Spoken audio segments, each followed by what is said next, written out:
everybody from South Africa. This is my first time using streaming on the iPad, so we'll see how this goes. Just trying it out. I'm coming to you from beautiful Cape Town, as you can see, down by the dock on the water side. And I'm just gonna start, YOLOing this again and enjoying it. So yeah, in the back we've got Table Mountain. I believe that is Signal Hill over here, and then around there is in this fog is Lion's Head, and in the background we got the kind of beginning of Table Mountain. We might be going up there today. Got the right equipment, got some waterproofs. Yeah, the subject of my few minutes of rambling this morning is something that is very popular in the podcast sphere, which is this new appreciation for an obsession with sleep. It's something that has been on my mind a lot as I've been traveling for the first time in 3 or 4 years, particularly going from west to east and bouncing time zones, being so much more violent on the mind than a trip from north to the south. My trip down from Norway to South Africa was 2 days of driving, flying, moving bags, and it was very smooth. It went by without any kind of issue whatsoever. And I woke up the next day ready to go with a walk, and then the day after that I was flying 50 feet above the water, doing very high performance jumps and kite loops and spins and rotations, and my mind was absolutely fine. By way of contrast, when I flew from San Francisco to Cape Town, it really took me like a week and a half to settle.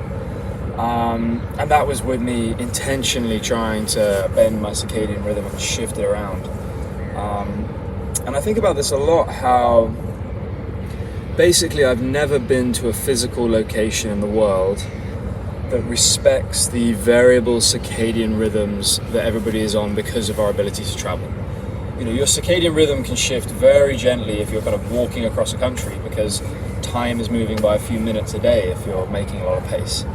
But when you shift your body halfway around the world and wake up in a completely different area, the hotels are brightly lit and only serve coffee at certain times. The gyms are always closed at night. The lighting is always incredibly harsh when you get into the room, which can shift you out in and out of different rhythms.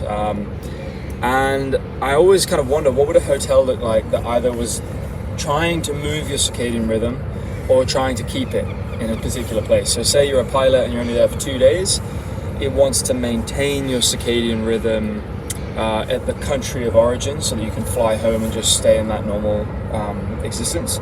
And say that you're on holiday for a month or 3 weeks or 2 weeks, its goal is to shift you as quickly as possible into the new energy. And I've literally never seen a place in the world that's respectful of the circadian rhythm, even in the slightest. And you really feel that when you go through contrasts on the Cape. So one of the things I've been doing is sleeping up here, which you're not supposed to do, but I do it anyway, and then sleeping in fancy hotels. Going to hostels and then exploring guest houses in the townships, getting full contrast to the different places where I can stay, to find out which parts of town I like, which parts of town I want to spend more time in, and just to soak up Cape Town in a way that I've never been able to do before. Pretty much every time I've come to Cape Town, I've just tried to find the cheapest place to stay, as close to the strongest wind, where I didn't need a car. Because I had no money, I had very little time, I was working most of the time, and I had an addiction, which is kitesurfing. And this is the first time I've ever really just lived in Cape Town, just exploring the neighborhoods, checking out the murals, seeing the art. I mean, even this as a backdrop. What a beautiful little window. It just, this is solar punk in the extreme. Solar punk being this theme of nature and urban environments. And just here, what a great framing for a shot, and what a great kind of start to the day. Up here is a very interesting hotel, the Silo. That I would say is one of the most premium hotels in Cape Town. Extremely well designed, but again, violently, brightly lit, so that if you come there trying to sleep, by the time you've checked in, you're already awake. Your brain is ding-a-ling-ing. And so, despite the fact that it costs somewhere between $500 to $5,000 a night to stay there, this place will ruin your sleep.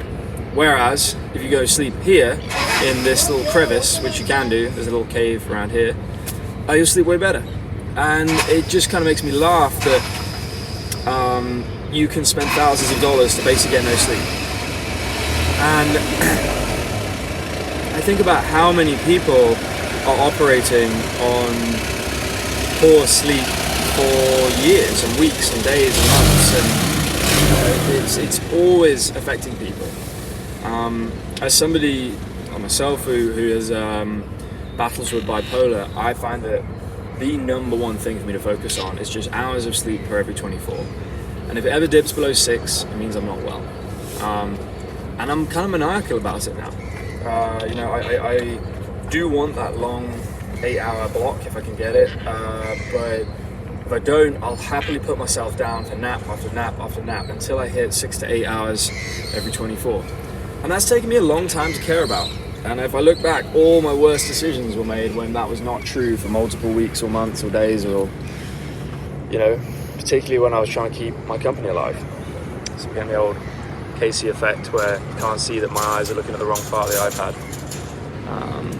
But yeah, it's interesting seeing the Orange brand. I had no idea why Orange was a cell operator that had really cool adverts in the UK. And they also have boats. What a fall from grace. Cool, well, I'm going to wrap it up here. This is me just dumping in some musings. It's not like anyone's watching. I don't have any audience. I'm not live. But I am enjoying playing with these tools. The more I learn how to use YouTube and think about it, the more I think about the mental space that great YouTubers occupy. And I can't remember a single TikToker. None of them have made me change any behavior in my life. None of them have made me do anything differently. The content is too fleeting for it to have any meaning. It can get a view, but it doesn't get a minute of my time. Whereas great YouTubers consume hours of my weeks. And I think that I am trying to learn how to explain myself long form and create enough content so that if somebody is curious about how my mind works, they can just throw on my YouTube and get it all. This is So this is the medium I'm going to focus on, and I'll be cross-posting stuff to Lens, so we'll see how it goes. All right, everyone. Bye-bye.